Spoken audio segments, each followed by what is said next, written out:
में मनुष्य इस त्रिलोक में जीवन यापन नहीं कर सकेगा। मनुष्य का सांस्कृतिक जीवन, आंतरिक जीवन किसी भी हालत में संभव नहीं हो पाएगा। तर्क केवल ये है कि मनुष्य के जीवन को संभव बनाने वाले एक तत्व के रूप में भाषा की गिनती की जाती है। और खासकर मैं विश्वास करता हूँ कि विश्व हिंदी के इस दिवस में मेरी चिंता ये है कि क्या हमारी भाषाएं जीवित रह सकती हैं, क्या हमारी भाषाएं जिस अंदाज में हम भाषण कुशलता और विश्व हिंदी के रूप में हिंदी के प्रचार इत्यादि को लेकर वाहवाही करते हैं, क्या आने वाले समय में भाषाओं की स्थिति दुस्थिति के रूप में परिवर्तित हो जाएगी। ठीक है।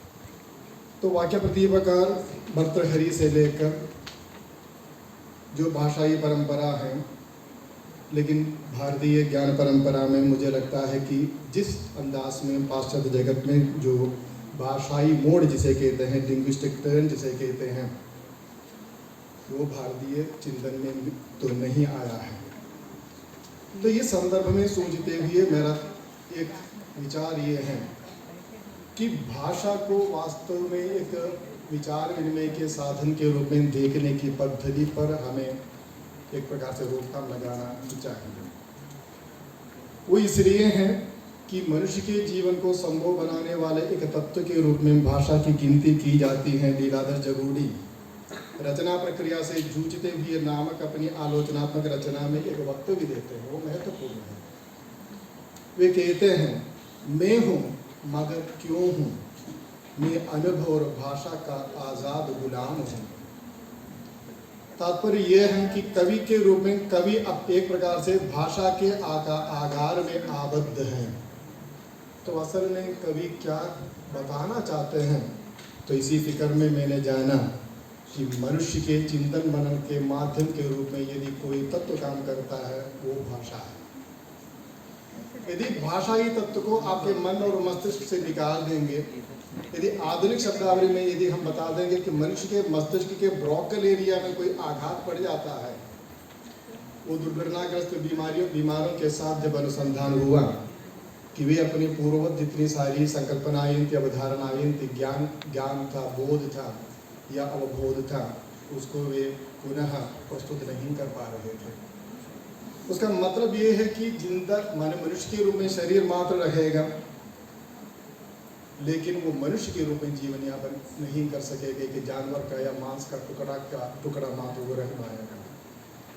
इसलिए चिंतन के आधार के रूप में मनुष्य के पास एक भाषा है। वो केवल विचार विनिमय का माध्यम नहीं है, वो मनुष्य के चिंतन मनन का आधार है।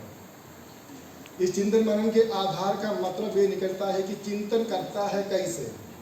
उदाहरण के लिए डेकार्त ने एक बार कहा, I think therefore I M.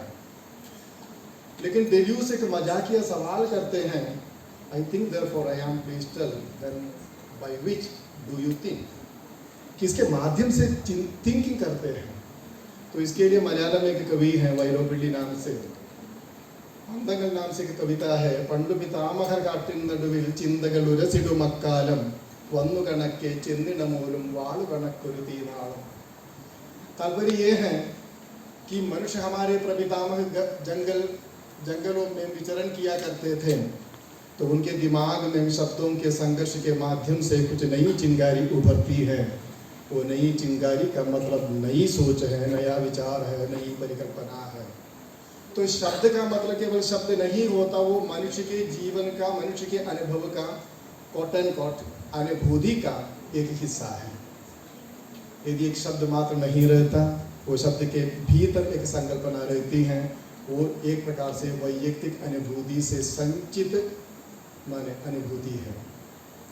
तात्पर्य ये निकलता है कि भले ही वो चिन्ह हम सबके लिए समान हो, लेकिन उससे उद्भूत जो अर्थवत्ता है, मीनिंग है, सेंस है, वो किसी भी हालत में एक जैसा नहीं होता। उदाहरण के लिए हम सभी के सभी लोग यहाँ जितने सारे लोग बैठे हुए हैं चतुर चितेरे हैं, बिहारी की भाषा में चतुर चितेरे ही समझ लीजिएगा।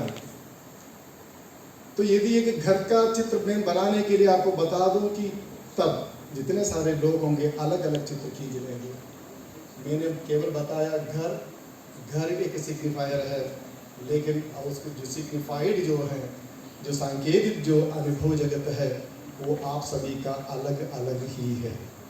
इस अलग अलग होना ही एक प्रकार से जीवन की सुंदरता का प्रमाण है। लेकिन मैं ये नहीं बता पा रहा हूँ कि उन संकल्पनाओं के बीच टकराव जब संभव होता है, तभी मुझे लगता है कि जीवन का विकास संभव होता है। तो दूसरा यह है कि वो संस्कृति का आधार है, उसको लेकर हम चिंतन मनन नहीं करते। और जब किसी भाषा की मृत्यु हो जाती है, जब नष्ट हो जाता है, शब्द दूसरे आ जाते हैं, तो हम समझते हैं कि केवल उसकी प्रतिस्थापना हो जाती है। न केवल प्रतिस्थापना हो जाती है, बल्कि एक संकल्पना गायब हो जाती है। मनुष्य के भीतर की एक संकल्पना है, जीवन बोध है, वो नष्ट हो जाता है।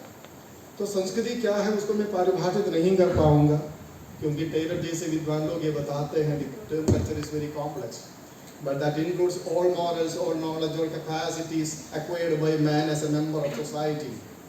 उसका मतलब मनुष्य जो संस्कृति है एक पेचीदगी संज्ञा है, उसके भीतर मूल्य है, ज्ञान है, और सामाजिक सदस्य के रूप में जीवन यापन करते हुए जिन क्षमताओं का विकास मनुष्य अपने भीतर करता है, वो संस्कृति है। वो संस्कृति मनुष्य को जानवर से अलग कर देता है। तो इसी भाषा के सांस्कृतिक बोध के आधार पर ही मनुष्य कल्पना कर सकता है। हम कभी कभार प्रतिभा के नाम पर या नवनिर्माण क्षमा प्रज्ञा के नाम पर और उस कल्पनात्मक अनुभव जगत को हम एक अलौकिक तत्व के रूप में स्वीकार करते हैं, लेकिन कल्पना वास्तव में लोकजन्य, संवेदनजन्य और सहज ज्ञान पर आधारित और मानवीय संवेदना के आधार पर विकसित अनुभव के आधार पर ही वो संभव है। अनुभवहीन व्यक्ति किसी भी हालत में कल्पना नहीं कर सकता है। तो मेरा कहने का तात्पर्य तो ये है कि वो अनुभव मनुष्य के भीतर, मन मस्तिष्क के भीतर एक प्रकार से भाषाई संकेतों के रूप में ही कोडीकृत है। इसलिए मनुष्य की सामाजिकता, मनुष्य की सृजनात्मकता, मनुष्य के संवाद के माध्यम के रूप में भाषा ही काम करती है। इसलिए स्रोत और सेतु में अग्नि जी कहते हैं, उसको मैं पूरा पढ़ूंगा।